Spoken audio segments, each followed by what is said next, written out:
બહુ જ મોટો એક પ્રશ્ન આપણને બધાને ક્લિયર હોવો જોઈએ કે આપણે સત્સંગમાં શાના માટે આવીએ છીએ, કથા વાર્તા શું કરવા સાંભળીએ છીએ, શાના માટે પૂનમનો સમયો, શાના માટે રવિવારનો સમયો, શાના માટે જ્ઞાન સત્ર છે, શાના માટે આપણે રોજ વચનામૃત વાંચીએ છીએ, બાપાની વાત વાંચીએ છીએ, જો વાંચતા હોય તો શાના માટે આ બધું? જે કંઈ કરીએ એ પાછા વળવા માટે કરવાનું છે. પાછા વળો. આ સત્સંગ આપણે સાંભળીએ છીએ યાદ રાખવા માટે નહીં, ગોખવા માટે નહીં, બીજાને કહેવા માટે નહીં. પાછા વળો, સાંભળીને પાછા વળો. અને પાછા વળાશે તો આ બાજુ આગળ વધાશે. પાછા વળો.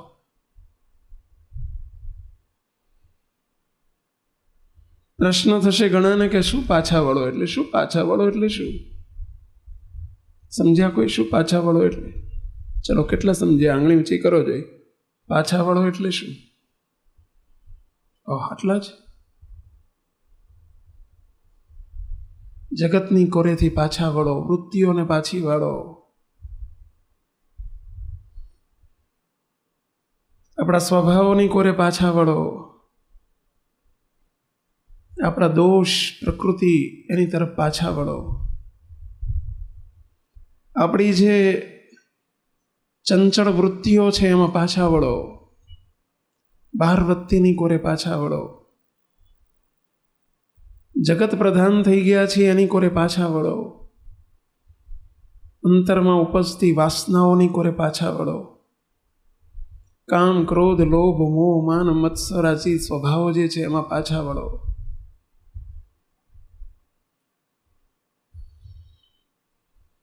મહારાજના શબ્દો છે મધ્યનું 49મું, અરે મધ્યનું 50મું વચનામૃત. મહારાજ કે જેના હૈયામાં જગત સુખની વાસના હોય, જગત સુખની વાસના, મહારાજ એક જ શબ્દ બોલ્યા, બધું આવી ગયું, ભગવાન સિવાય કોઈ પણ વાસના. અમને પણ માન મોટપ રહી જતી હોય ને મોટા થવાની વાસના રહેતી હોય તો એ જગત સુખની વાસના છે.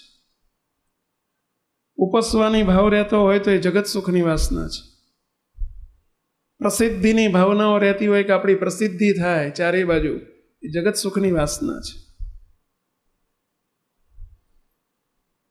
તમને પણ આટલો ભેગો કરી લો ને આટલું કરી લો, કરીથી કમાવીને પૈસો કમાવો ને દ્રવ્ય અને સંપત્તિ ભેગી કરવી, આ બધી જગત સુખની વાસનાઓ છે. મહારાજ કે જેના હૈયામાં જગત સુખની વાસના હોય એની સાથે અમારે બનતું નથી. એની સાથે હેત કરવા જઈએ તો પણ થતું નથી. એ બાજુ પાછા વળો. સત્સંગનું ફળ આટલું, પાછા વળો. પાછા વળાય તો સત્સંગ સાંભળ્યો ગામનો, એ રિઝલ્ટ છે, સત્સંગનું રિઝલ્ટ છે. આપણે ત્યાંના ત્યાં બેસી નથી રહેવાનું. જ્યાં છીએ ત્યાંથી કંઈક વૃત્તિઓ આપણી પાછી વળે એટલા માટે તો આપણે સાંભળવા આવ્યા છે, સમય લઈને આવ્યા છો તમે. આશાઓ, તૃષ્ણાઓ, અભરખાઓ, પાછા વળો એની કોરે. આપણી કંઈક ગેરસમજ હોય એમાં પાછા વળો. અભાવ ગુણની કોરે પાછા વળો. માન મોટપની અપેક્ષાઓ રહેતી હોય તો એની કોરે પાછા વળો. કારણ કે ભગવાનના માર્ગમાં બધું વિઘ્ન કરે એવું છે. અને પાછા વળવા માટે આ સમયા છે, એના માટે આ સત્સંગ છે, એના માટે આ શિબિરો છે, એના માટે કથા વાર્તા છે. અમારો હેતુ આ છે અને તમારો હેતુ આ હોવો જોઈએ. પાછા વળો બસ. ચારેય બાજુ બધું સજાય છે, સજાય છે. અહીંયા બૂંઠું કરવાનું છે આપણે. મહારાજ બોલ્યા છે સાળંગપુરનું 7મું વચનામૃત, ભગવાનના સંતની પાસે જઈએ અને એમના સમાગમ પછી ઇન્દ્રિયો અંતકરણની ધારા બૂંઠી થવી જોઈએ. મહારાજના શબ્દો છે. બૂંઠી થવી એ જ પાછા વળ્યા. ઇન્દ્રિયો અંતકરણની આપણી ધારા, ધારા એટલે સમજ્યા? ધાર બૂંઠી થવી જોઈએ. ચારે બાજુ હજાય છે. પહેલાના જમાનામાં ગામડામાં પેલા ચાકા છરી હજનારા આવતા, ખબર છે? અત્યારે આવે છે કે નહીં ખબર નથી. પેલા પૈડા લઈને નીકળતા, ખબર? મોબાઈલ, એમનું મોબાઈલ કારખાનું હોય, ખભે નાખીને નીકળે એવું હોય છે ને, ખભે નાખીને નીકળતા હોય. તમે જોયા છે ને ચાકા છરી હજાઈ છે? તમે કેટલાય હજાયેલી છે, આંગળી ઊંચી કરો જોઈએ. હા, અમે હજવા જ બેઠા છીએ, હજવા નહીં, બૂંઠી કરવા બેઠા છે, બાકી બાજે હજાય છે. હવે અમે હજવા બેઠા છીએ આ બાજુ. ચાકા છરી વાળો જ્યારે હજવા આવે ને, તમે જોજો, એને છરી આપો પછી એ પૈડું પેલું આમ ચાલુ કરે, એક પગે ફેરવતા ને, પગે ફેરવતો હોય ને, પગથી ફેરવતો જાય, અને આમ પેલું પૈડું હોય ને, જે પેલી હેમરી હોય, હેમરી હોય ને એને શું કહે, અને હેમરી ઉપર પેલું ચપ્પુ રાખે કે છરી રાખે, અને મૂકી ના રાખે. હો, શું કરે, ઘડીએ ઘડીએ જોયા કરે પાછો, આમ થોડી વાર હજે ને પાછો આમ જોવે, થોડી વાર હજે ને પાછો જોવે, આમ પૈડું ફેરવતો જાય ને પાછો જોતો જાય. એવું જોઈએ ને, મેં તો જોયું છે, હજાયું નથી. ધાર જોતો જાય આમ, કારણ કે એક બાજુ ધાર નીકળે ને બાજુ વચ્ચે રહી જાય ને આ બાજુ રહી જાય ને આ બાજુ હજે નહીં. સંપૂર્ણ ધાર હજવા માટે જોતો જાય, હજતો જાય, અને આમ જોતો જાય, એકદમ મૂકી ના રાખે, હજતો જાય, જોતો જાય.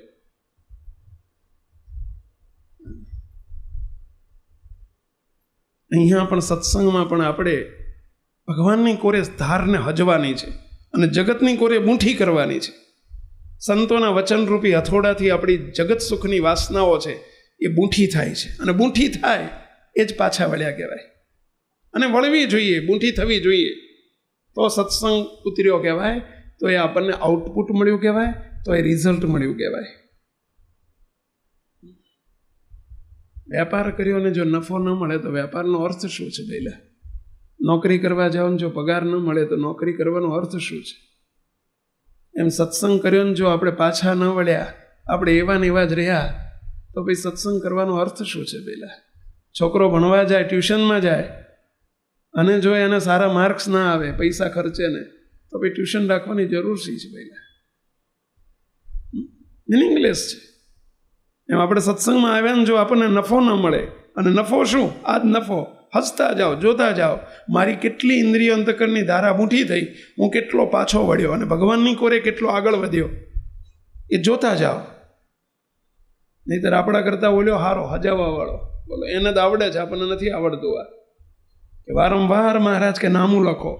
વચનામૃતમાં મહારાજે કહ્યું, વારંવાર પોતાનું નામું લખો, પોતાના જીવનનું નામું લખો. વાણીઓ, મહારાજે એમ લખ્યું, વાણીઓ જેમ રોજ પોતાનું નામું લખે છે. 12 મહિનાનું ભેગું ના કરે, અને ભેગું કરે તો દેવાળું કાઢે ભાઈ. રોજે રોજનો અથવા અઠવાડિયે અથવા છેવટ મહિને પણ નામું લખે છે, અને નામું લખીને જોવે છે કે હું ક્યાં પહોંચ્યો છું. આ વિદ્યાર્થીઓને વીકલી ટેસ્ટ ને મંથલી ટેસ્ટ લેવાય છે સ્કૂલમાં. શાના માટે? આના માટે. નામું છે એક જાતનું કે ભાઈ આપણે ક્યાં પહોંચ્યા, મહિનાની મહેનત પછી આપણે કેટલા માર્ક્સ આવ્યા, એની પરીક્ષા નામું છે એક જાતનું. એમ અહીંયા પણ આપણે નામું લખતા શીખો કે હું કેટલો પાછો વળ્યો, જગતની કોરે કેટલો પાછો વળ્યો, ભગવાનની કોરે કેટલો આગળ વધ્યો. અને એના માટે આ સભાઓ છે ભાઈ, એના માટે આ સત્સંગ છે. પાછા વળો, એવા નથી આપણે. બસ હવે પાછા વળવું હોય તો જોતા જવું પડશે, પોતાની જાત ઉપર જોતા જવું પડશે. Check your self. જે વાત થાય ને એમાં તરત જ આપણે ઓબ્ઝર્વ કરો, આપણી જાતને ઓબ્ઝર્વ કરો, બીજાને નહીં, પાડોશીને નહીં, અરે તમારા ઘરનાને નહીં. આ સત્સંગ બીજાનું જોવા માટેનો સત્સંગ નથી. બીજાનું જોવે એને સંસાર કહેવાય. સંસારમાં બીજાનું જ જોવાનું હોય. બોલ્યો આવો ને પેલી આવીને પેલા ભાઈ આવા ને પેલા આવા, એ સંસાર કહેવાય, સત્સંગ ના કહેવાય. સત્સંગમાં ચેક યોર સેલ્ફ. બસ પોતાનું જોવાય એ જ સત્સંગ. કોઈ દિવસ બીજાનું ના જોવો. પેલો શું કરે છે નહીં જોવાનું, પેલા એ કેવું કર્યું નહીં જોવાનું, પોતાનું જોયા કરો, તો જ પાછા વળાશે. કે હું ક્યાં પહોંચ્યો, મારામાં શું કસર છે. આ વાત આવી એ મારા માટે આવી, અને મારામાં ક્યાં કસર છે એમાં. અને કસરને જુઓ, શું છે આપણામાં ન જુઓ, શું નથી એ જુઓ. આ સેવક કાયમ માટે એક દ્રષ્ટાંત આપે છે. વિદ્યાર્થીઓમાં 2 પ્રકારના વિદ્યાર્થી હોય છે. જ્યારે રિઝલ્ટ આવે અને ઘણી સ્કૂલોમાં માર્કશીટ આપવામાં આવે, અરે પેલી આન્સર શીટ આપવામાં આવે જોવા માટે, આન્સર શીટ, જવાબ વહી, ઉત્તર વહી આપવામાં આવે. જ્યારે ઉત્તર વહી આવે ને, હવે લખ્યું હોય 100માંથી 82 માર્ક આવ્યા છે, તો ઘણા છોકરા શું કરે, એ જોયા કરે કેટલા સરસ માર્ક આવ્યા. પણ હોશિયાર છોકરા શું જોવે ખબર છે? ક્યાં કપાયા. મારા 18 કપાયા, ક્યાં કપાયા. આપણે બધું જોઈએ છીએ, આ જ નથી જોતા. જો પંખો ચાલુ કર્યો હોય તો આપણે તરત જ જોઈએ છીએ પંખો ઓછો પડે છે, વધુ પડે છે, ઓછું કરવું. આપણે બધું ચેક કરીએ છીએ. આપણે આપણા જીવનને ચેક કરો, એમાં આપણે બહુ ઊણા ઉતરીએ છીએ. અને તો જ પાછા વળાશે, તો જ આપણી વૃત્તિઓ મૂઠી થશે. સદગુરુ ગોપાળ બાપાની વાતોનો ટોપિક છે. ગોપાળાનંદ સ્વામીની વાતોમાં એક પ્રશ્ન આવે છે. સ્વામીને પ્રશ્ન પૂછ્યો છે, હે સ્વામી, સંતોએ પ્રશ્ન પૂછ્યો છે, હે સ્વામી, સત્સંગમાં આવ્યા પછી તમામ સંતો કે તમામ હરિભક્તોને જુદા જુદા અંગ હોય છે. કોઈને સેવાનું અંગ હોય છે, કોઈને ભક્તિનું અંગ હોય છે, કોઈને સમર્પણનું અંગ હોય છે, કોઈને વૈરાગ્યનું અંગ હોય છે, કોઈને ત્યાગનું અંગ હોય છે, કોઈને જ્ઞાનનું અંગ હોય છે, કોઈને આત્મનિષ્ઠાનું અંગ હોય છે, કોઈને કથા વાર્તાનું અંગ હોય છે. આ બધા જુદા જુદા અંગ હોય છે. અંગ એટલે જેનું પ્રધાનપણું હોય એને અંગ કહેવાય, જેનું મુખ્યપણું હોય. ઘણાને સેવા બહુ ગમતી હોય, કથા વાર્તા ઓછી ગમે. સેવા કરાવી હોય તો સવારથી સાંજ સુધી કરે, સેવાનું અંગ કહેવાય. ઘણાને સેવામાં ના પાટો ગોઠે, કથામાં બહુ ગમે, તો એ કથા વાર્તાનું અંગ કહેવાય. કેટલાકને વૈરાગનું અંગ હોય, એને ત્યાગ ને વૈરાગ ગમે, એને એ ત્યાગ વૈરાગનું અંગ કહેવાય. કંઈક કંઈક દરેકમાં અંગ હોય છે. પરંતુ હે મહારાજ, હે સ્વામી, દરેક સાધુ ને દરેક હરિભક્તો બધા માટે કોમન પ્રશ્ન છે. અમે આવી ગયા, તમે આવી ગયા, તમારા બધા માટે એક પ્રશ્ન પૂછ્યો કે હે સ્વામી, દરેક સાધુમાં ને દરેક હરિભગતમાં એક એવું અંગ ફરજિયાત જોઈએ જ. બીજા અંગ ના હોય, ઓછા હોય તો ચાલે, પણ એક અંગ તો જોઈએ જ. એવું એક અંગ કયું છે કે જેના વગર ચાલે જ નહીં, કે જેના વગર સત્સંગ લાંબો સમય ટકે જ નહીં? એવું અંગ કયું છે કે જેમાં કોઈ વિઘ્ન, એ અંગ હોય તો એમાં કોઈ વિઘ્ન ના આવે, નહીંતર જરૂર વિઘ્ન આવી જાય. એવું એક અંગ કયું છે કે જે નિર્વિઘ્ને આપણો જીવન, આપણો સત્સંગ પાર પડી જાય? એવું કયું અંગ છે? અને ત્યારે ગોપાળ બાપા એક બહુ અદ્ભુત વાત કરી. સ્વામી એક જ શબ્દમાં બોલ્યા, સમજણનું અંગ. કયો શબ્દ બોલ્યા? સમજણનું અંગ. સમજણ.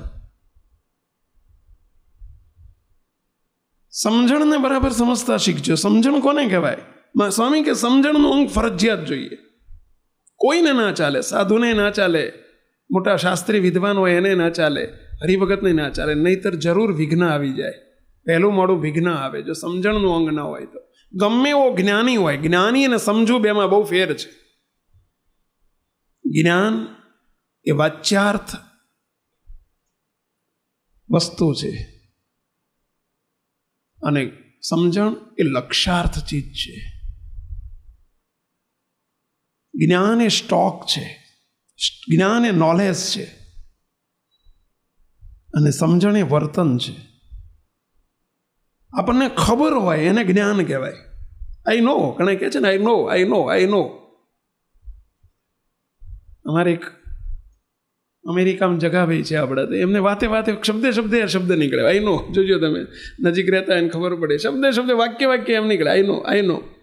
આપણે બધું જાણીએ છીએ, પરંતુ જાણીએ છીએ એનું સમયે જાણપણું રહે છે, એનું નામ સમજણ. જે આપણે જાણીએ છીએ એનું સમયે જાણપણું, એનું નામ સમજણ. સમયે જાણપણું, એનું નામ સમજણ.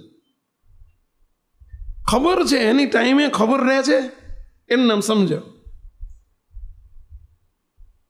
આઈ નો બટ આઈ કેન ડુ. પ્રશ્ન પૂછવો પોતાને, કેન આઈ ડુ? હું જે જાણું છું એ પ્રમાણે કેન આઈ ડુ? હું કરી શકું છું? બસ એ સમજણ.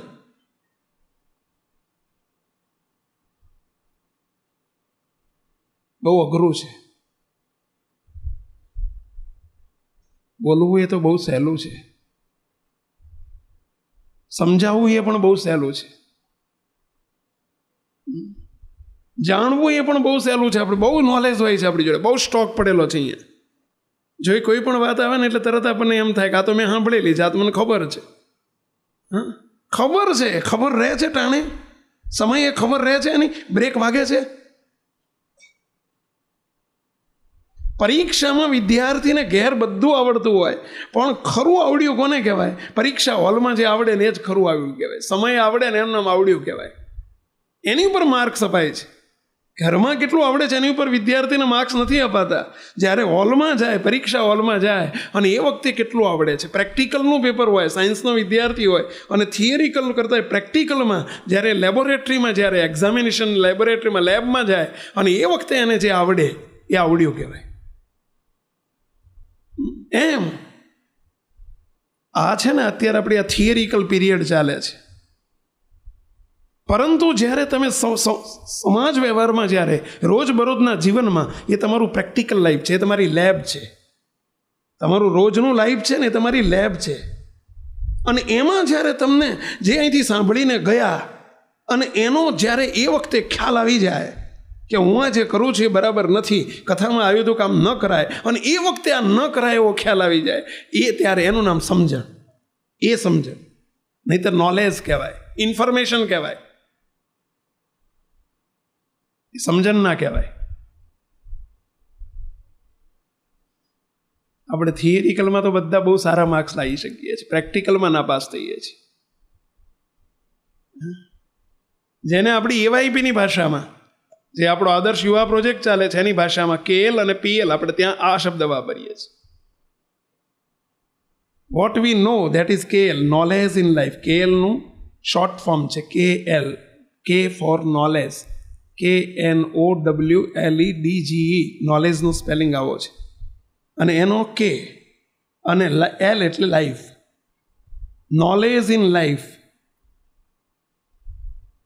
આપણા જીવનમાં નોલેજ કેટલું છે તો આપણે જાણીએ છીએ, પરંતુ નહીં, ધેટ ઇઝ નોટ ઇમ્પોર્ટન્ટ. મહારાજ એની પર માર્ક્સ આપતા જ નથી. એ સમજણ નથી, નપાસ થઈ જાય ગમે ત્યારે. ગમે એટલું નોલેજ હોય ને તો એ નપાસ થઈ જાય. આપણે ઘણા દ્રષ્ટાંતો અગાઉ દીધેલા છે. મોટા મોટા વિદ્વાનો, જ્ઞાનીઓ પણ નપાસ થાય છે.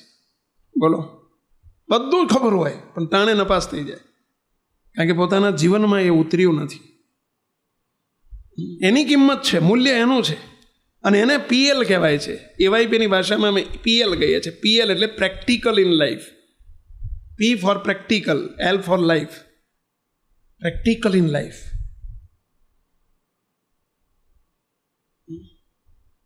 બસ આપણા જીવનમાં કેટલું વર્તનમાં આવ્યું છે એને સમજણ કહેવાય. કે બાપાશ્રીની વાતમાં એક વાત આવે છે કે બાપાશ્રી વૃષપુરમાં અબજી બાપા બિરાજેલા બળદિયામાં, અને એ વખતે રામપર ગામના દેવરાજ બાપા બાપાશ્રીના દર્શન કરવા માટે આવ્યા. બહુ મોટા મુક્ત હતા. દેવરાજ બાપા બહુ આનંદમાં હતા. એટલે બાપાશ્રીએ પૂછ્યું કે દેવરાજભાઈ, આટલા બધા આજે આનંદમાં કેમ છો? આટલા બધા ખુશ કેમ છો? ત્યારે દેવરાજ બાપાએ જવાબ આપ્યો કે બાપા,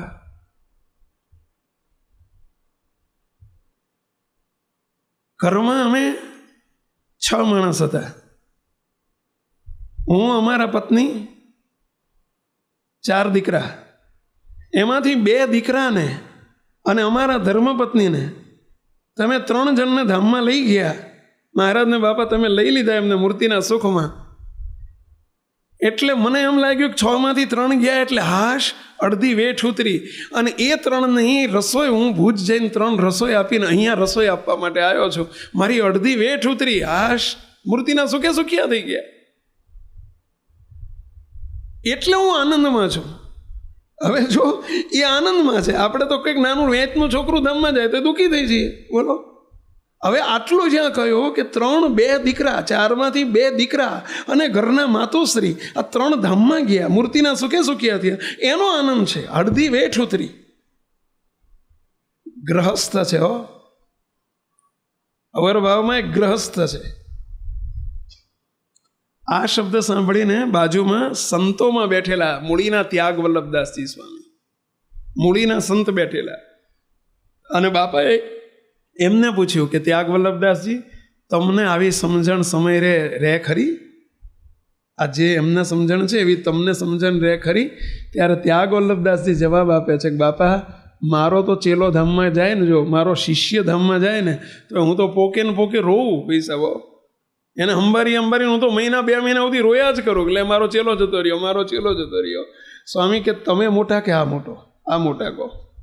અને એટલે મહારાજ બોલ્યા છે વડતાલના 20મા વતનાવ્રતમાં, જેની સમજણ મોટી એ મોટો, ત્યાગી ગ્રહીનો કોઈ મેળ નથી.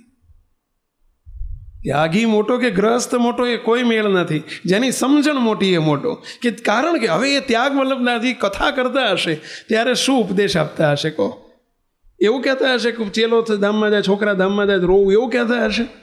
ના, ઉપદેશ તો એવો જ આપતા હશે. કોઈને વઢે ખરા, કોઈ રોતો રોતો એમની જોડે આવ્યો હોય તો વઢે ખરા, કોઈ જ નથી પડતી, હવે છોકરું જતું રહ્યામાં હું રો કરે છે. પણ એમના નીચે જ્યારે રેલો આવ્યો ત્યારે શું કહે છે કે મારો ચેલો ધામમાં જાય તો હું તો પોકે ને પોકે રડું.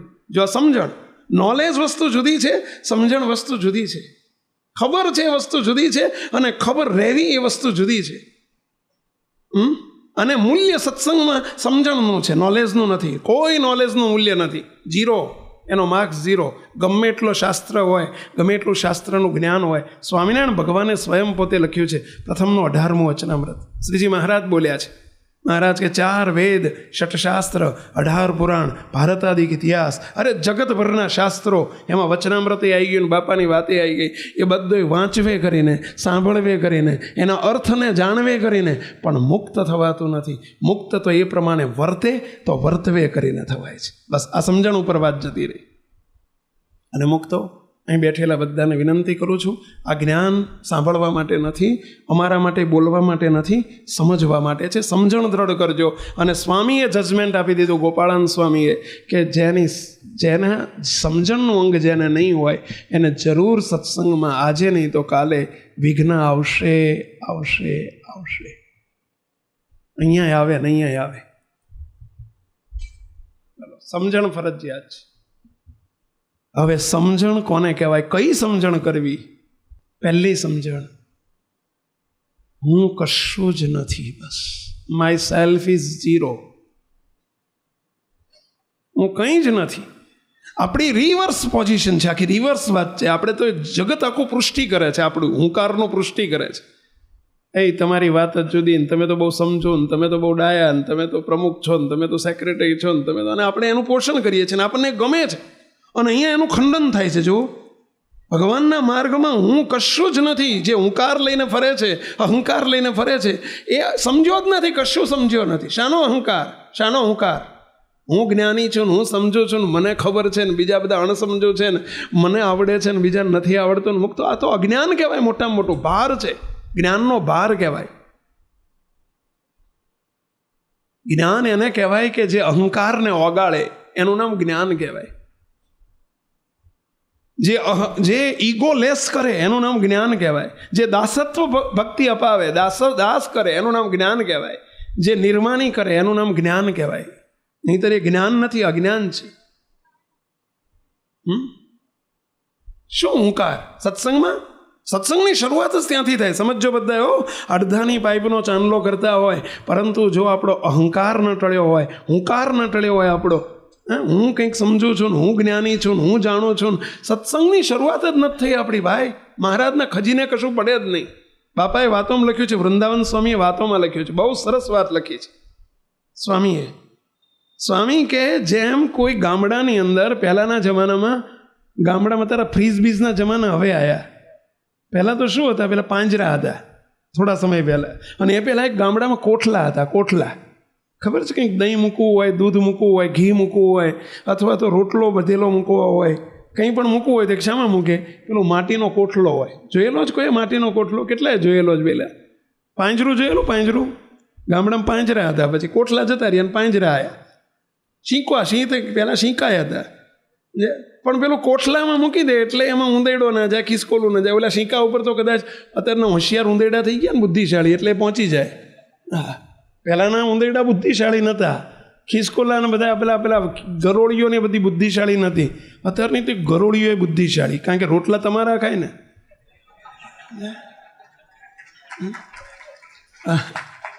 બધા તમે જુઓ, બધા બુદ્ધિશાળી. બોલો, ખિસકોલી બુદ્ધિશાળી થઈ ગઈ અત્યારે. બાપજી ઘણી વખત વાત કરે છે. બાપજી કે ઘનશ્યામનગરમાં આપણે પેલા તુરિયા ને ગલકા ને કારેલા ને વાવતા હતા. પેલી ઉપર પેલો માંડવો હોય ને, તેની ઉપર પેલા ઉગ્યા હોય કારેલાને કે પેલા ગલકા ને તુરિયા. તે પેલા ખિસકોલા શું કરતા કે ગલકા ને તુરિયા જ ખાઈ જાય, આઈને પોલા કરી નાખે, ખાઈ જાય. પછી એમણે વિચાર કર્યો બુદ્ધિથી, તે એમણે નીચે મૂળમાંથી જ કાપી નાખે, મૂળમાંથી જ ખાઈ જાય. બોલો, એટલે ઉગે જ નહીં ને. એટલે હેડો ઓલા તો 2, 4, 5 બીજા ઉગે ખરા. આપણે વાત ચાલતી હતી, શું પ્રસંગ ચાલતો હતો? હા, વૃંદાવન સ્વામીની વાતોમાં સ્વામી કે કોઠલો ઘરમાં હોય અને એમાં બધું દહીં મૂક્યું હોય, દૂધ મૂક્યું હોય, માખણ મૂક્યું હોય, રોટલો મૂક્યો હોય, પણ એ કોઠલામાં છાનું માનું એકાદું બિલાડું જો બેસી ગયું હોય અને સવારે તમે જુઓ તો શું શું હાજુ રહ્યું હોય, કોજો શું શું બચ્યું હોય, ઘીએ ખાઈ જાય ને, દૂધે ખાઈ જાય ને, માખણે ખાઈ જાય ને, રોટલોય ખાઈ જાય ને, ખાઈ નહીં જાય તો બગાડે, બધું તોડી નાખ્યું હોય. સાચી વાત છે. એક બિલાડું અંદર પેસી ગયું હોય તો સ્વામી એવું કહે છે કે આપણામાં પણ હું રૂપી બિલાડો પેસી ગયો હોય, હું રૂપી બિલાડો જો પેસી ગયો હોય તો જે કંઈ કર્યું હોય ને, આપણામાં જે કંઈ સદગુણ હોય ને, એ બધા ખાઈ જાય છે, બેઠું બેઠું ખાઈ જાય છે બધા. લ્યો, કંઈક આપણામાં 2 સદગુણ હોય ને, કે આપણી સેવા કરેલી હોય ખાઈ જાય, આપણી ભક્તિ કરેલી હોય ખાઈ જાય, આપણું સમર્પણ હોય અને ખાઈ જાય, આપણું જ્ઞાન હોય અને ખાઈ જાય. હું રૂપી બિલાડો જેને પેઈ ગયો હોય ને અંદર, હવે અહીં તપાસ કરવાની. હો, આપણે કહીએ છીએ નામું લખો, તપાસ કરો. જેમ પેલો હરાણીઓ, જેમ પેલા ચાકા હરાણીયા કહે ને, ચાકા છરી હજે ને, હરાણીયા કહેવાય, સરાણીયા. અત્યારે મને શબ્દ યાદ આવ્યો, હરાણીઓ કહેવાય. એ હરાણીઓ જેમ રોજ પોલા ઓલું ચાકો છરી હત્તા હત્તા જોઈ લે છે, એમ આપણે જોતા જાઓ. બસ આપણામાં કેટલો હુંકાર છે, અને એ હુંકારની તમને ખબર નહીં પડે. કેર કઈ રાખવું એમને ખબર તમારા કરતાં વધુ પડે, તમારા હુંકારની. હો, એમના હુંકારની તમને ખબર પડે. જોડેવાળાને જેટલી ખબર પડે ને કે મારામાં અહંકાર કેટલો છે, એની તમને ખબર ના પડે. તમે જોજો, તમને તમારા નસકોરા સંભળાય કોઈ દાડો? તમને નસકોરા બોલતા હોય તમને સંભળાય? બોલો, ઓલા જોડેવાળા હવાર કે પૈસા ઊંઘવા દો ને, શું કરવા ટ્રેક્ટર આખી રાત ચલવો છો? તો કે મને નથી બોલતા, તમને બોલતા હશે, મને નથી બોલતા. બોલો, માને જ નહીં ને.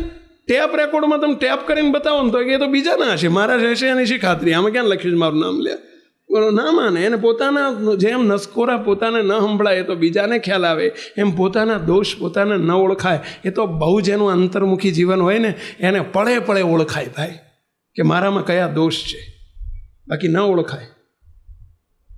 અને હુંકાર જેમાં પેસી ગયો, મહારાજ કે શાનો હુંકાર? આ સમજણ પહેલી કરવી કે બસ સત્સંગમાં આવીને પહેલા જ દિવસે આ નક્કી કરવું, હું કશું જ નથી, અહીં કોઈ ભાર લઈને ના આવવું. હું ટ્રસ્ટી છું, હું આગેવાન છું, હું મોટેરો હરિભગત છું, હું પૈસાનું દાન કરું છું. કારણ કે જે પોતાને મોટો માની લે ને, એના જેવી પડતી બીજી કોઈ નહીં. પોતા કદાચ મોટા કર્યા હોય તો એ પોતાને જે મોટો માની લે ને, એટલે એની અધોગતિ શરૂ થઈ ગઈ. બરાબર, અધોગતિ શરૂ થઈ ગઈ. પોતાની જાતને એમ માને કે હું બીજા કરતાં અધિક છું, મોટો છું, પતી ગયું. એની પ્રગતિ થાય જ નહીં. પ્રગતિ તો ના થાય, અધોગતિ જ થાય. દાડે દાડે એની અપેક્ષાઓ વધ્યા કરે, દિવસે દિવસે એને આશાઓ વધતી જાય. તમે જુઓ તો એને કોક દાડો હાર ન પહેરાવો તો દુઃખી થઈ જાય. હા, કારણ કે પોતાની જાતને મોટો માની લીધો છે. આ હુંકાર અહીં તો દાસનું કામ છે ભાઈ. સત્સંગમાં તો દાસ ખાટી જાય. જે દાસ થાય ને, અરે દાસનો દાસ થાય, ખાટી જાય. અને જે દેહાભિમાનથી અહંકારથી રાજતો હોય ને, ફાટી જાય. 2 વસ્તુ છે, ફાટી જાય અને પેલો ખાટી જાય. હા, આપણા હાથમાં છે શું કરવું, આપણે ખાટી જવું કે ફાટી જવું, એ આપણા હાથમાં છે. અહંકાર ના ચાલે, બિલકુલ ના ચાલે. કોઈ પ્રકારનો અહંકાર ભગવાનને દીઠોય ગમતો નથી, બિલકુલ ના ચાલે.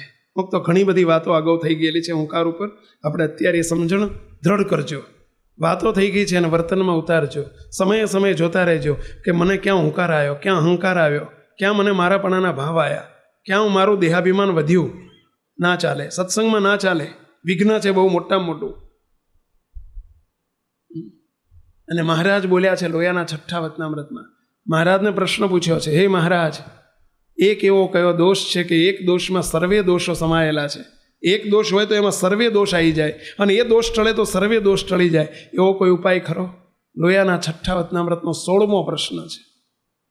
અને એમાં મહારાજ આ જ જવાબ આપ્યો છે. મહારાજ કે દેહાભિમાન રૂપી શત્રુ એ સૌથી મોટામાં મોટો દોષ છે. એક ટળે તો સર્વે ટળી જાય, એક હોય તો બધાય હોય. હુંકાર જેનામાં અહંકાર હોય ને બધાય હોય. હમણાં તમે લેબોરેટરીમાં જશો ને ત્યારે જ ખબર પડે. લેબમાં એટલે ખરા ને સમજે ને શું લેબ એટલે? તમારું રોજબરોજનું સામાજિક જીવન. સત્સંગમાં તમે બીજાની જોડે સમૂહ જીવનમાં રહો અથવા તો એકલા રહો, અહીંથી તમે બહાર નીકળો ને લેબ, અથવા તો અહીંયા પણ તમે જ્યારે સત્સંગમાં બધાની જોડે સેવા કરતા હોય ને ત્યારે એ વખતે લેબ. અત્યારે આ બધી થિયરિકલ વાતો છે, આ પીરિયડ ચાલે છે. પણ જ્યારે જુદા પડો અહીંથી ત્યારે લેબમાં તમે કેટલા પાસ થાવ છો અને લેબોરેટરીમાં કેટલા માર્ક્સ, એમાં પ્રેક્ટિકલમાં કેટલા આવે છે, મહત્વનું છે. અને એ તમને જ ખબર પડે જો કાઢતા આવડે તો. જરા તાળો જોતા જજો, જરા કેટલો અહંકાર વધ્યો છે આપણો અને કેટલો ઘટે છે. બસ ઘટે તો પાછા વળ્યા કહેવાય, અને વધે તો આપણે ઇન્દ્રિયો અંતકરણની ધારા હજી કહેવાય, અને જો ઘટે તો બૂંઠી કરી કહેવાય. અને એના માટે સત્સંગમાં આવ્યા છીએ. ધ્યાન રાખજો. પહેલે કથા સાંભળવાનું, લખવાનું, નોંધવાનું, યાદ રાખવા નથી આવ્યા આપણે. અમને એમાં કોઈ રસ નથી.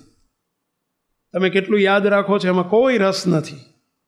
આપણા જીવનમાં કેટલું ઉતરે છે એમાં રસ છે. આજે બીજા મુદ્દા ઉપર આપણે જઈ રહ્યા છીએ. હું કશું જ નથી એ સમજણ પહેલી હોવી જોઈએ.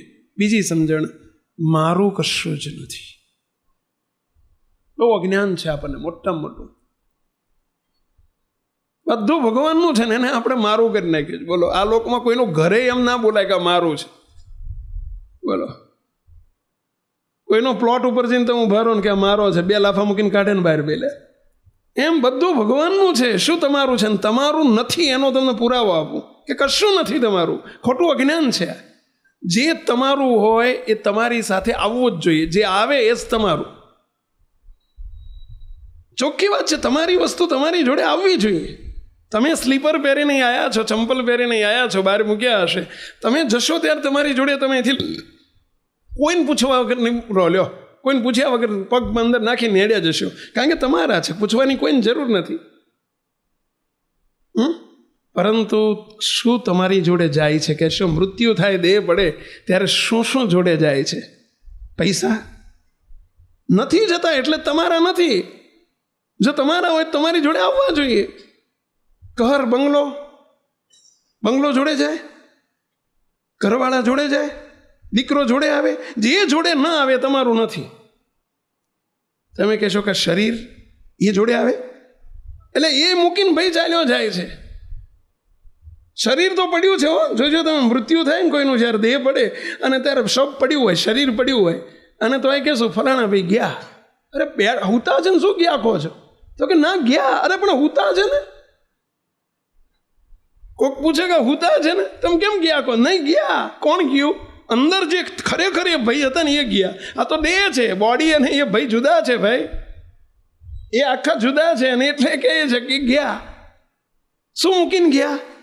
આ શરીરે મૂકીને જતા રહ્યા. એ એમનું નહોતું. લ્યો તો શું જોડે ગયું? કઈ એવી વસ્તુ છે કે સદાય જોડે રહેવાની છે? મુક્તો ભગવાન ને ભગવાનના મોટા પુરુષ, અમે સદાય તમારી જોડે રહેવાના છે.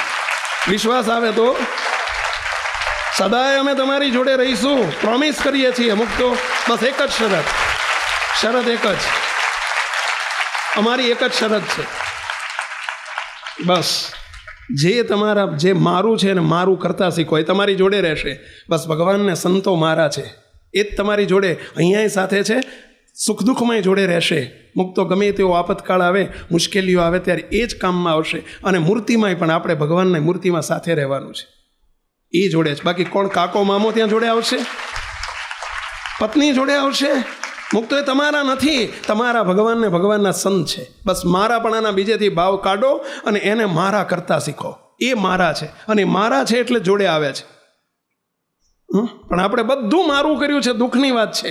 એને જ આપણે મારા નથી કરતા. જે ખરેખર આપણા છે એને મારા નથી કરતા. જે ખરેખર આપણું નથી એને આપણે મારું કરીએ છીએ. બોલો, ઘર મારું, બંગલો મારો, ગાડી મારી, સ્ત્રી મારી, પત્ની મારી, ભાઈ દીકરો મારો, દીકરી મારી. એટલે તમારી હોય તો તમારી જોડે કોની જોડે ગયું આ સુધી? વિચાર તો કરો. એક તો બતાવો કોઈ હરિનો લાલ કે કોઈની જોડે કશું ગયું હોય. એનું શરીરે એનું નથી ને, અને શરીરે એનું હોય તો એની જોડે જવું જોઈએ. તો શા માટે અજ્ઞાનના અંધકારમાં આપણે અટવાઈએ છીએ? આ મારું, આ મારું, આ મારું, આ મારું. શાના માટે? એક ભાઈએ મને પ્રશ્ન પૂછ્યો, અમારે એક જગ્યાએ વાત નીકળી, મને કે સ્વામી મારું ટળે કેવી રીતે? આ મારું વાત સાચી છે, 100% સાચી છે કે આપણું કશું નથી. તમને ઘેડ પડે છે કે આપણું કશું નથી? એમ કેટલાને ઘેડ પડે છે? આ વાત સાંભળીને કેટલાને એમ થાય છે ખરેખર આપણું કશું નથી? ચલો તો પછી આપણું કશું નથી એ વિચાર, એ સમજણ આવે કેવી રીતે? હું તો તમને એક નાનકડું દ્રષ્ટાંત આપું સમજવા માટે. તમે તમારું મકાન હોય, ઘર હોય ને, તમે વેચ્યો, બંગલો વેચ્યો તમે, કે દુકાન હોય ને તમે વેચી દીધી કોઈને, દાખલો આપું છો, વેચી દીધી, તમે દસ્તાવેજમાં સહી કરી આપો. પછી તમે દસ્તાવેજમાં સહી કરીને પૈસા લઈ લીધા, અથવા લેવડ દેવડ પતી ગઈ, એને દસ્તાવેજ કરી આપ્યો, એને પોઝિશન આપી દીધું, એને કબજો આપી દીધો તમે. પછી તમને કોઈ દિવસ એમ મનાય છે? પછી બીજી મિનિટે શું થશે? મારી નથી હવે નહીં, બસ મારાપણાનો ભાવ કેવો ઓટોમેટિક ટળી જાય છે. પછી કોઈ દાડો ભૂલમાંય બોલો છો કે મારી દુકાન છે, એવો બોલો મારી હતી, પણ એમ બોલતા નથી કે મારી છે, ભૂલમાંય નહીં હો. આ મારું મકાન છે એવું બોલતાય નથી. એક સહી કરી આપી, અને સહી કરી એમાં મારો ભાવ જતો રહ્યો, જતો રહે છે ને, પણ તરત જતો રહે છે. બોલો, સહી કરી આપો તમે, જેવી રજિસ્ટર આગળ સહી કરો એટલે તરત જ મારાપણાનો ભાવ મૂકી દો છો કે હવે મારું નથી. બસ હું તમને અત્યારે સહી કરાવવા માગું છું, સમજણ રૂપી સહી, કે સહી કરી આપવાનું કે મારું કશું નથી. બસ આવી સહી કરી દો ને, સમજણ કરી દો ને કે મારું કંઈ નથી, સમજણ કરી દો, સહી કરી દો એટલે પતી ગયું. કંઈ પણ જોવો ને એટલે એમ તરત વિચાર રાખો, ઓલો મકાન જોયા કરો ને તોય કે મારું નથી. કોઈ કેમ કે તમારું ના, મારું હતું છે નહીં. એમ તમને છોકરાને જોવો ને તો અહીંથી ભલે તેની સેવા કરજો, એને તમે પાલવજો, અમે નથી કહેતા કાઢી મૂકો, પણ અંદરથી તો તરત થઈ જવું જોઈએ કે ના, મારો નથી. કોનો છે? ભગવાનનો. જેમ પેલી સહી કરી આપી, હવે કોનું છે? તો કે ભાઈ આ જીણાભાઈનું મકાન છે, મારું નથી, મેં તો એમને આપી દીધું, એમનું છે. એમ આપણે સમજણથી નક્કી કરી નાખો ને કે મારું નથી, આમનું છે, ભગવાનનું છે. બસ આટલી સમજણ, સહી કરી દો ને. આજે મારે તમારી બધાની જોડે સહી કરાવી છે, કરી દેશો બધા? કેટલા કરી દેશો? આંગળી ઊંચી કરો જોજો હો, પછી બોલતા નહીં. આજે સહી કરવાની છે, આંગળી ઊંચી કરી એટલે સહી કરી, એમ જો વિચારીને કરજો. આંગળી ઊંચી કરાવી છે પણ વિચારીને આંગળી ઊંચી કરજો, સહી કરી દો. અત્યારે નક્કી કરી દો કે મારું કશું જ નથી. બોલવામાં ભલે બોલો, કદાચ બોલવું પડે, અંદરથી નક્કી મારું નથી, પત્ની મારી નથી, દીકરો મારો નથી, ઘર મારું નથી, કુટુંબ મારું નથી. કારણ કે મારું માનવાથી શું નુકસાન જાય છે એ હું તમને સમજાવું. આ પ્રશ્ન પછી છેલ્લે પૂછીશ કે કેટલા સહી કરો છો, આનું નુકસાન કેટલું છે, જે મારું માનીએ છીએ એનું નુકસાન કેટલું છે. મુક્ત એક વાક્યમાં મોટા સંતોએ લખ્યું કે મારું જ માર ખવડાવે. ગુણાયતાન સ્વામીની વાતમાં વાત આવે છે કે મારું જ માર ખવડાવે. વાક્ય સમજાય એવું નથી હો, બહુ ગહન છે આ વાક્ય. નાનકડું છે, હાવ નાનું વાક્ય છે, મારું જ માર ખવડાવે. 4 શબ્દનું જ વાક્ય છે, પરંતુ બહુ ગહન છે, આપણે આજ સમજવું છે ને. મારું જે મનાઈ ગયું છે એ જ માર ખવડાવે છે. કેવી રીતે માર ખવડાવે છે એ આપણે સમજીએ. જે મારું નથી માન્યું ને એ કોઈ માર ખવડાવતું નથી. એક ભાઈ આવેલા, મને કે સ્વામી, બહુ દુઃખી હતા, રડવા માંડ્યા. મને કે સ્વામી, દીકરો એકનો એક છે, નાનપણથી પેટે પાટા બાંધીને મેં મારા છોકરાને મોટો કર્યો, ભણાયો, નોકરી અપાઈ. સ્વામી 20 લાખ રૂપિયા આપીને મેં એને સારામાં સારી નોકરી અપાઈ. સ્વામી મારું બધું મેં મકાન ને બકાન ને બધું કાઢીને, ખેતી હતી, ખેતીની જમીન 50% જમીન કાઢી નાખી, એને મેં નોકરી અપાઈ. સ્વામી મારા છોકરા માટે મેં કેટલું બધું કર્યું છે, અને માર બેટો મારી સામું નથી જોતો. લ્યો, એ રાત દાડો ઊંઘ નથી આવતી. જો આ માર ખવડાયો કહેવાય. દુઃખી કરે છે એનું કારણ શું છે? મારો માન્યો અને મેં આટલું કર્યું, 2 ભેગા થયા ને એટલે દુઃખી છો તમે. મારો છોકરો, મારો છોકરો, મારો છોકરો, મારો છોકરો મારી સામું જોતો ને, એટલે મારો છોકરો મને હળધૂત કરી નાખે છે, મારો છોકરો મને કાઢી મૂકે છે, મારો છોકરો મને તિરસ્કાર કરે છે, મારો છોકરો મને જેમ ફાવે એમ બોલે છે. એટલે મારો મૂકી દે ને, પારકો કોઈ બોલે તમને દુઃખ થાય એટલું, તો ભગવાનનો છે, મારો નથી. મૂકો ને માથા કોઈ, મારું કાઢી નાખો, જો કેવા હળવા ફૂલ જેવા થઈ જશે, દુઃખ જતું રહેશે. કોઈ પારકો આવીને તમને એમ કે હે ડોહા આવું કે તમને દુઃખ થાય, પણ જે મારું માન્યું છે ને એ ડોહો કે તમને કે હે ડોહા આવું કે કેટલું દુઃખ થાય, કેટલા દુઃખી થઈ જાઓ છો, હે કેટલા દુઃખી થઈ જાઓ. આ માર ખવડાયો કહેવાય. મરી જાઓ છો એના માટે, મારું કરીને મરી જાઓ છો, અને પછી કંઈ પણ એનું રિઝલ્ટ નથી મળતું, એટલે તમે દુઃખી કરી નાખ્યા છે. મૂકતો એ મારું જ મૂકી દો ને સમજણમાંથી. ભગવાનનો છે, બારકો છે, મારો છે જ નહીં. મારા તો એક ભગવાન છે, બીજું કોઈ મારું નથી આ બ્રહ્માંડમાં. મૂકતો બીજું જેને મારું માનશો ને, આ તો આ લોકના દુઃખ કેવા આવે છે, આ મારું માનો છો ને એનું જ દુઃખ આવે છે. જોજો તમે. બીજું જો છોકરાને નોકરી ના હોય, ધંધો ના હોય, કંઈક દુઃખી હોય, તકલીફ હોય, વાય દુઃખી તમે થઈ જાઓ છો. કેમ? મારું મનાણું છે ને એટલે. અરે ભગવાનનો છે ને, હોંપો ને એમનો છે તે ચિંતા કરશે. એ જ પ્રાર્થના કરો, હે ભગવાન મેં દસ્તાવેજ કરી આપ્યો છે, તમને હોંપી દીધું છે બધું, મારું રાખીને તમને બધું સહી કરીને તમને કરી આપ્યું છે, હવે તમે ચિંતા કરજો. એટલે આ મકાન ઝીણાબેન હોંપ્યા પછી ઝીણાબેન એની મરામતની ચિંતા હોય, એ હાચવવાની ચિંતા એમની થઈ જાય, સિક્યોરિટી મૂકવાની ચિંતા એમની થઈ જાય. હા, પછી તમારે સિક્યોરિટી ના મૂકવાની હોય દસ્તાવેજ કરી આપ્યા પછી. સાચી વાત છે. એમનું હોંપી દો ને એક વખત, અને પછી કરશે બધી ચિંતા. મૂકી દો ને તમે પૈડે, સમજ્યા? પરંતુ આપણને મારું એટલું બધું પઈ ગયું, જે નથી એ મારું પઈ ગયું છે. એટલે આ કોકનું મકાન, કોકની વસ્તુ એને તમારી કરી દેવાની. ભગવાનનો દીકરો છે, ભગવાનની બધી વસ્તુ છે. આ બ્રહ્માંડમાં કશું કોઈનું નથી, એક જ માલિક છે. અનંત કોટી બ્રહ્માંડનો માલિક એક જ છે. શાના માટે તમે માલિક થઈ જાઓ છો? અજ્ઞાન છે તમારું. માલિકી હક જતો કરી દો ને, છોડી દો ને. માલિકી એટલે મમતા, મારું એટલે મમતા થઈ ગઈ. એ મમતા કેમ રહે છે આપણને, કેમ દુઃખી કરે છે? ભગવાનનું છે, છોડી દો ને, હેન્ડઓવર કરી દો ને એમને, રજિસ્ટરમાં સહી કરી આપો ને. એ ભગવાન તમારું છે, ચિંતા કરશે. મારું કરીને કેટલા દુઃખી થઈએ છીએ આપણે. અને ખરેખર કેવું અજ્ઞાન હોય. એક શેઠ હતા, તે શેઠ રોજ એક મંદિરે, પરોક્ષનું મંદિર ને, ત્યાં મંદિરે દર્શન કરવા જવાનો નિયમ એમને. તે રોજ સાંજે પેઢીએથી જાય, દુકાનેથી તે શેઠ મંદિરે જાય, સવારે જતી વખતે જાય. હવે ત્યાં ચોક હતો, મંદિર આગળ એક ચોક, એનું નામ જ મંદિર ચોક.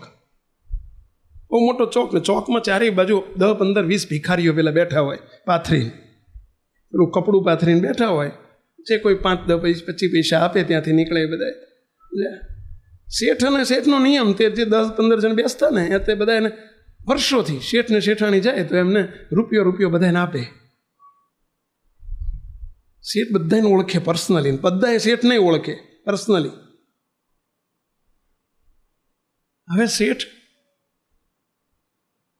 એમાંના એક ભિખારીને રોજ જોવે નહીં, ત્યાં જોવે નહીં, પૂછ્યું નહીં. પણ 10, 15 દિવસ, મહિનો, 2 મહિના થઈ ગયા. અને પછી એક વખતે બીજી સ્ટ્રીટમાં, એટલે કે બીજા વિસ્તારમાં ગયા, અને ત્યાં એમને મંદિર એક હતું, ત્યાં દર્શન કરવા ગયા.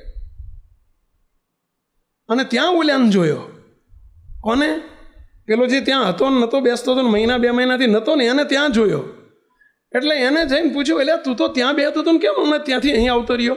ત્યાં તને જોયો નહીં હમણાં મહિના 2 ને, તું હમણાં અહીં બેઠો થઈ ગયો? ત્યારે પેલો શું કહે છે, અરે શેઠ, એ મંદિર ચોક છે ને, મેં હમણાં મારી દીકરીને લગ્ન કર્યા ને, એમાં કરિયાવરમાં આપી દીધો. કે સમજવા જેવો પ્રસંગ છે. મારી દીકરીનો કરિયાવર કર્યો, એ કરિયાવરમાં એ ચોક આપી દીધો એને. તારા બાપનો છે તો આપી દીધો, ચોક આપી દીધો. એટલે સમજ્યા? એ જગ્યા જે ભીખ માગવાની ફિક્સ કરેલી હતી ને, એ જગ્યા મારી દીકરીને જમીન આપી દીધી, એમ એ ચોક આપી દીધો. બોલો, એમાં એને માલિકી હક થઈ ગયો. આ મારું છે, મારો ચોક છે. બોલો, એટલે તારા બાપનું છે મંદિર ચોક કે તારો, પણ કે મેં કરિયાવરમાં આપી દીધો. બોલો, એમનો કરિયાવર એવો હોય.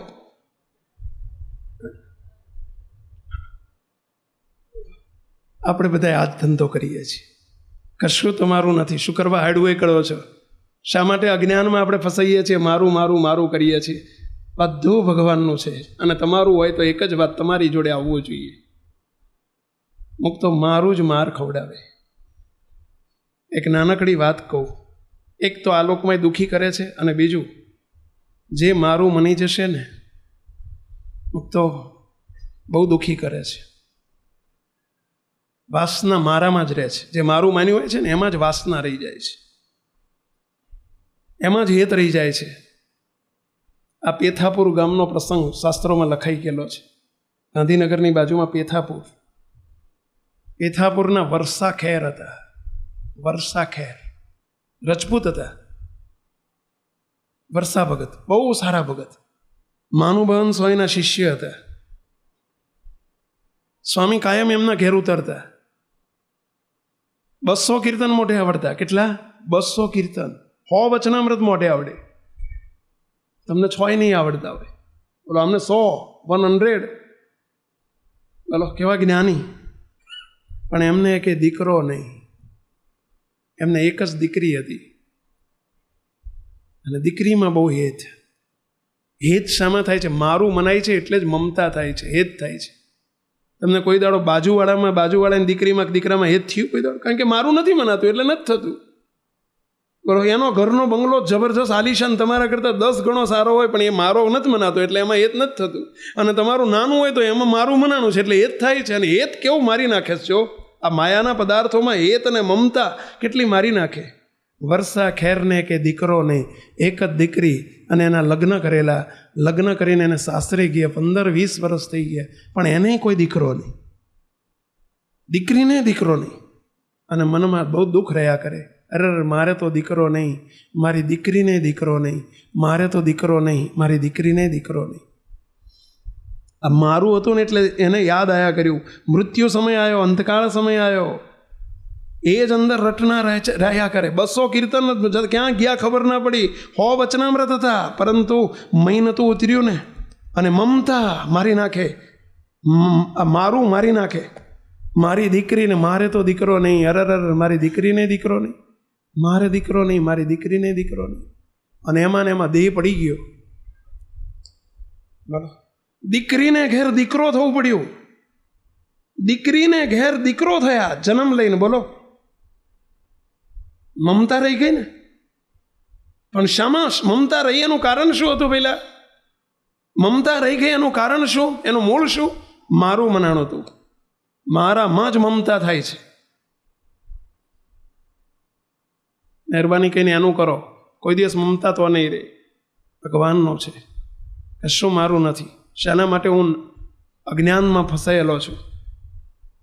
બોલો, દીકરીને પેટ જન્મ લીધો, દીકરીને પેટ જન્મ લીધો. 9 માસનું ગર્ભવાસનું દુઃખ આવી ગયું અને દીકરીને ઘેર દીકરો થયા. જ્ઞાન ક્યાં જતું રહ્યું? માર ખવડાયો. જો આ માર ખવડાયો, મારાએ માર ખવડાયો. હવે દીકરોને ત્યાં એ પેથાપુરમાં જ રહેતા, દીકરીને જમાઈ પેથાપુરમાં જ હતા. ઘણી જગ્યા હોય ગામમાં સાસરું, ગામમાં પિયર. ઊંઝામાં તમે જુઓ બધા એક જ હોય. એના જેવું આમાં પેથાપુરમાં ત્યાં બધું એમાં જ દીકરી ત્યાં જ રહે. દીકરીને ઘર દીકરો થઈને જન્મ્યા. ત્યાં આનંદનો પાર નહીં. પણ અમને પૂર્વનું જ્ઞાન રહી ગયું. તે રોજ કરે, રડ જ કરે. પોતાની દીકરીને સ્તનપાન ન કરે. પેલું પૂર્વનું જ્ઞાન રહી ગયું. હું તો એનો બાપ છું, એ જ્ઞાન રહી ગયું. તે એને સ્તનપાન ન કરે. બોલો, અને રડ કરે જન્મ્યા ત્યારથી. 1.5 મહિનાઓ થઈ ગયો અને માનુભાવન સ્વામી પધારેલા. આ દીકરાને બાપને ને માને આનંદનો પાર નહીં. દીકરાની માએ કહ્યું કે લ્યો આ દીકરાને લઈ જાઓ સ્વામી પાસે આશીર્વાદ લેવા, વર્તમાન ધરાવવા અને એનું નામ પડાવવા.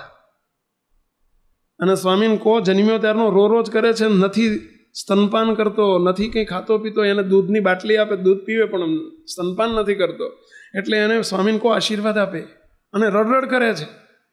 સ્વામી જોડે લઈને ગયા. ત્યાં સ્વામી તરત જ સામું જોઈને, સ્વામી મોટા સ્વામી અંતર્યામી હતા, સ્વામી તરત જ જોઈને બોલ્યા, અરે બેટી કા બાપ, લડકી કે યહાં લડકા હો ગયા. સ્વામી શું બોલ્યા? લડકી કે યહાં લડકા હો ગયા. આટલી બધી વાસના, મારું તને આટલું બધું વગાડ્યું મારાએ. સ્વામી હિન્દી બોલતા હતા એટલે સ્વામી હિન્દીમાં બોલ્યા, લડકી કે યહાં લડકા હો ગયા. પેલા એના બાપો કંઈ સમજ્યો નહીં આમાં. સ્વામી વર્તમાન ધરાઈને એને આશીર્વાદ આપ્યો. સ્વામી ત્યાંથી બીજે ગામ ગયા અને બીજે જ દાડે પેલો છોકરો ધામમાં જતો રહ્યો. બોલો, એના બાપને એમ થયું કે સ્વામીએ જ માની નાખ્યો, મારા છોકરાને કંઈક કર્યું, હાથ ઝાલીને કંઈક કર્યું ને છોકરાએ માની નાખ્યો. એનો બાપો ઝઘડવા આવ્યો, લ્યો કાલે વર્તમાન ધરાવવા આવ્યો તો આજ ઝઘડવા આવ્યો. તે ત્યાં એ ગામમાં જઈને એના સ્વામીને જોડે ઝઘડો કર્યો, તમારા છોકરાને મારી નાખ્યો. સ્વામી કે નીચે અહીંયા ઇધર આવો કે બેઠ. બેહાડીને કે જો તેરા લડકા નહીં થા, તેરા સસુર થા. શું કે છે? તેરા લડકા નહીં થા, વો તેરા સસુર થા. એટલે મેં એને બોલા થા કે લડકી કે यहाँ લડકા હો ગયા. જો આ મમતા મારું કેટલું મારી નાખે. ભાઈ સાવધાન, સંસારમાં રહો, પરંતુ આ શબ્દથી અલિપ્ત થઈને રહેજો, નહીતર મારી નાખે. ભુજમાં ગંગારામ મલ મહારાજના કેવા હરિભગત, ગંગારામ મલ એમનું નામ, ભુજના ભક્ત ચિંતામણીમાં 12 વખત એમનું નામ આવે છે. શ્રીજી મહારાજ એમના ઘરમાં કેટલું રહેલા, કેટલા સમયા કરેલા, અને મહારાજ ત્યાં રહેલા. મહારાજ અંતર્ધ્યાન થઈ ગયા, મોટા મોટા સંતો અંતર્ધ્યાન થઈ ગયા, ગોપાળાન સ્વામી આદિ. પણ એમનો મહારાજે લાંબુ ખેંચ્યું. એમના દીકરાનો દીકરો, કારણ કે એમની ઉંમર થયેલી 105 વર્ષની, બોલો, પણ શરીર તંદુરસ્ત. પેલી મલ હતા ને એટલે કસરત બહુ કરેલી, એટલે શરીર તંદુરસ્ત. એમનો દીકરાનો દીકરો એટલે કે ત્રીજી પેઢીનો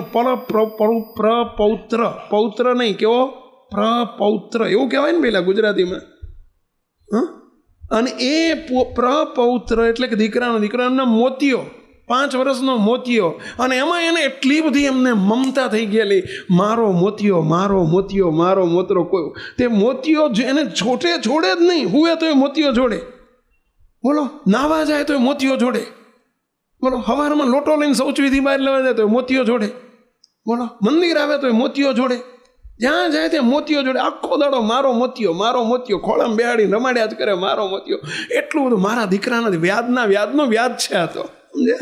મૂડી નહીં, મૂડીનું વ્યાજનું આ તો વ્યાજ છે. અને જોશો તમે, મૂડી કરતાં વ્યાજમાં બહુ હેત હોય છે બધાને, બહુ જોઈએ છે. તમે બધા ભલે આમ જ્ઞાની થઈને બેઠા છો, પણ અને એટલું બધું હેત એમાં, મારો મોતિયો કર્યા કરે. અને એમાં નિત્યાનંદ સ્વામી ભુજ પધારેલા. નિત્યાનંદ સ્વામી સંતો ભુજના બધા જોવે કે આ ગંગારામ મલને એટલું બધું હેત છે મોતિયામાં, અને એમની ઉંમર થઈ ગઈ છે, 105 વર્ષ થયા છે, ખર્યું પાન છે, અને આટલું બધું મારો મોતિયો મનાઈ ગયો છે. આ મોતિયો જન્મ ધરાવશે જો એમાં હેત રહી જશે તો. સંતો કોઈ કહી ના શકે, કારણ કે પ્રકૃતિ બહુ ગરમ ને, મોટા જૂના માણસ પાછા, મહારાજની વખતના, એટલે કોણ એમને હિંમત કરે કહેવાની. પણ નિત્યાનંદ સ્વામી પધાર્યા. સ્વામીએ સંતોએ વાત કરી કે સ્વામી આ કંઈક કહો, તમે કહી શકો, મોટેરા છો એટલે. અને જોયું સ્વામીએ 2 દાડા તે મોતિયાના ખોળામાં બેહાડીને રમાડ્યા જ કરે. અને એટલું બધું હેત. સ્વામી એક દિવસ બોલાયા અને ગંગારામ મલને બેસાડીને કહ્યું, ગંગારામ મલ એક વાત કહેવી છે, કહું? તો કે સ્વામી કહો. સ્વામી કે મને અધિકાર આપો છો ને કહું ને. આ સ્વામી તમે તો વડીલ કહેવાય, મોટેરા કહેવાય, મહારાજની વખતના. હું મહારાજની વખતનો, તમે નહીં કહો કોણ કહેશે? મહારાજ કે સ્વામી કે ગંગારામ મલ, આ તમારા મોતિયામાં હેત રહી જશે ને તો જન્મ ધરાવશે. માટે એમાંથી હેત તોડો, મારાપણાની ભાવના તોડો, મારું તમને માર ખવડાવશે. મહારાજમાં હેત કરો. અત્યારે છેલ્લા પાળે પાણી છે, હાચવી લો, અત્યારે સમય છે. મારું મૂકો, મોતિયામાંથી હેત ટાળો, નહીં તો જન્મ ધરાવશે. આટલું જ્યાં કીધું ને, ગંગારામ મલ ઊભા થઈ ગયા, એકદમ ગુસ્સો આવી ગયો, ક્રોધાયમાન થઈ ગયા. સ્વભાવ ક્રોધી હતો એમનો. સ્વામી શું બોલો છો તમે? મેં મહારાજને મારા ઘરમાં રાખ્યા, મહારાજે મારા ઘેર ફૂલડોળોત્સવ કરેલો છે, મહારાજે મારા ઘેર કેટલા ઉત્સવ કર્યા છે, અન્નકૂટોત્સવ કર્યા છે, અને મારે જન્મ ધરવો પડશે? શું બોલો છો તમે? આજથી જાઓ, તમારું મોઢું નહીં જોવું કેવો, એમ કઈ નીકળી ગયા ત્યાંથી. છોકરાને લઈને, મોતિયો જોડે જ હતો, મોતિયાને લઈને, હેડ મોતિયા એમ કઈ ખોળામાં લઈને પાછા નીકળી ગયા. બોલો, મોતિયાનો અવગુણ ના આવ્યો, પોતાના દોષનો અવગુણ ના આવ્યો. જો મમત્વ જુઓ, મારાપણાની ભાવના કેટલી માર ખવડાવે છે. મોટા પુરુષનો અવગુણ આવી ગયો. બને છે આવું ભાઈ. જેને મારું માન્યું હોય ને, સમય આવે ને ત્યારે એનો પક્ષ લેવાય. ગુરુનો મૂકી દેવાય છે, સંતોને મૂકી દેવાય છે, સત્સંગે મૂકી દેવાય છે. ભાઈ જ્યાં મારું માન્યું હોય ને, તરત એની તરફ ખેંચાણ થઈ જાય છે. સમય આવે ત્યારે નીચે રેલો આવે ને ત્યારે ખબર પડે ભાઈ. અને મોતિયાનો પક્ષ લઈને પોતે સ્વામીને છોડી દીધા. સ્વામી 10 દિવસ રહ્યા, મંદિર દર્શન કરવા ના આવ્યા. રોજ પૂછે સ્વામી છે બોલે નિત્યાનંદ સ્વામી, એ હશે ને ત્યાં સુધી મંદિર નહીં આવું, એ જાય પછી આવીશ. બોલો, મારે સ્વામીનું મોઢું નથી જોવું. લે, મને કહે છે કે તમારે જન્મ ધરવો પડશે. 10 દિવસ જતા રહ્યા. સ્વામી નીકળી ગયા પછી રોજ મંદિર આવે. હવે કોણ એમને હિંમત કરે હજુ પણ મોતીઓ જોડે ને જોડે છાતીએ વળગાડીને જ હોય, જોડે ને જોડે મોતીઓ હોય. આ મારાપણાની ભાવના કેવી મારી નાખે. જો મોટા પુરુષનો અવગુણ એટલો બધો આવી ગયો. જો સભામાં કોઈ નિત્યાનંદ સ્વામીની વાત કરે ને તો ઊભા થઈને હાલ્યા જાય. ખબરદાર, એ સાધુની વાત સભામાં નહીં કરવાની, કે નિત્યાનંદ સ્વામીની વાત નહીં કરવાની. બોલો, આટલો બધો અવગુણ આવી ગયો. બીજા 12 વર્ષ નીકળી ગયા. 12 વર્ષ મારા તેડવા ના આવે. 170 વર્ષ થઈ ગયા. ગોપાળાનંદ સ્વામીના શિષ્ય સદગુરુ નિર્ગુણ બાપા, નિર્ગુણદાસજી સ્વામી આ સિંહાસનમાં બિરાજે છે. એ નિર્ગુણ બાપા ભુજ પધારેલા, અમદાવાદથી ભુજ આવેલા.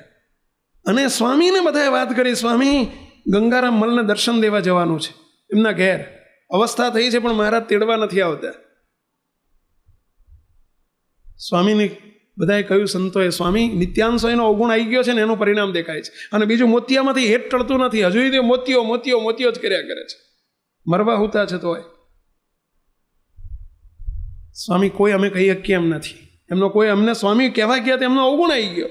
નિર્ગુણ બાપા બહુ સ્પષ્ટ વક્તા હતા, આપણા બાપજી જેવા.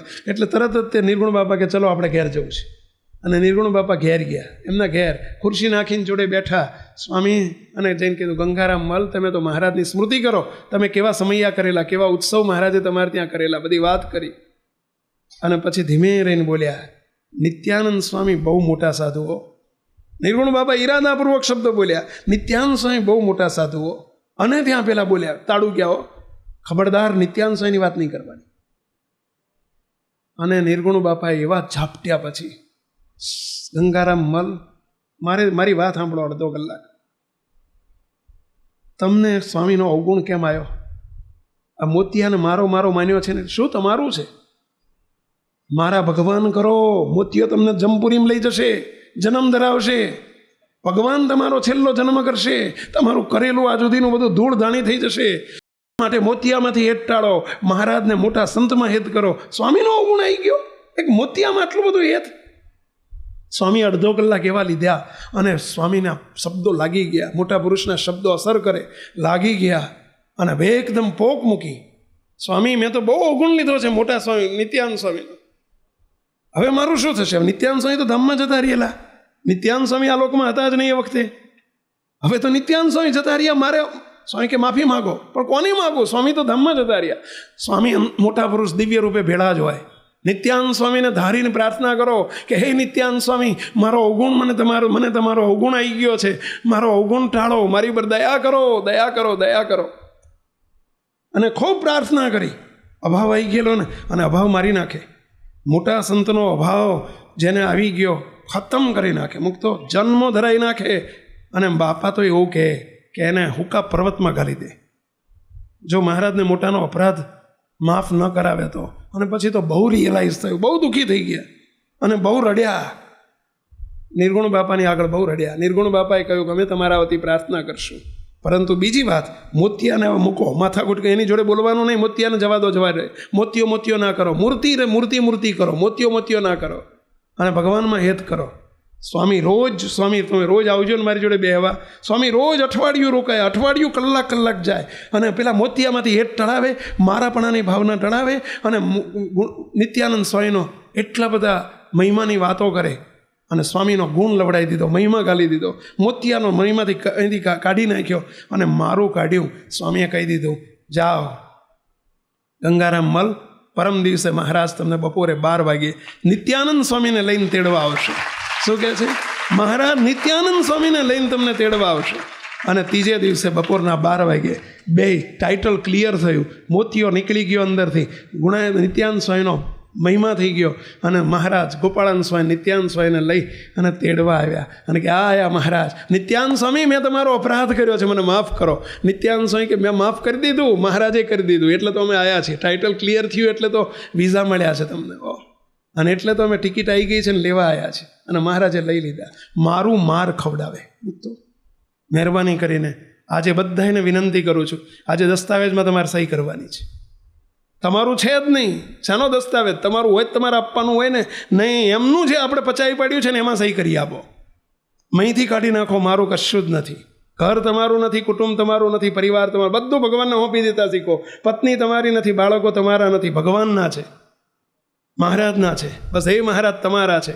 બસ એમની રક્ષા તમે કરજો, મારી રક્ષા કરજો તમે કરજો. આ દેહે મારો નથી, આ શરીરે મારું નથી. બસ તમે મારા ને હું તમારો.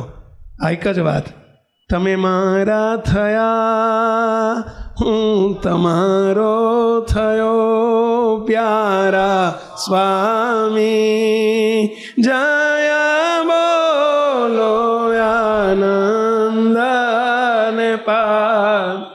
ચલો, કેટલા સહી કરો છો આજે? સમજીને કરજો. હવે પડે ધ્યાન રાખવાનું તમારે. કોકને દસ્તાવેજ કરી આપ્યા પછી બોલાય નહીં મારું છે એમ, સમજાય તો નહીં.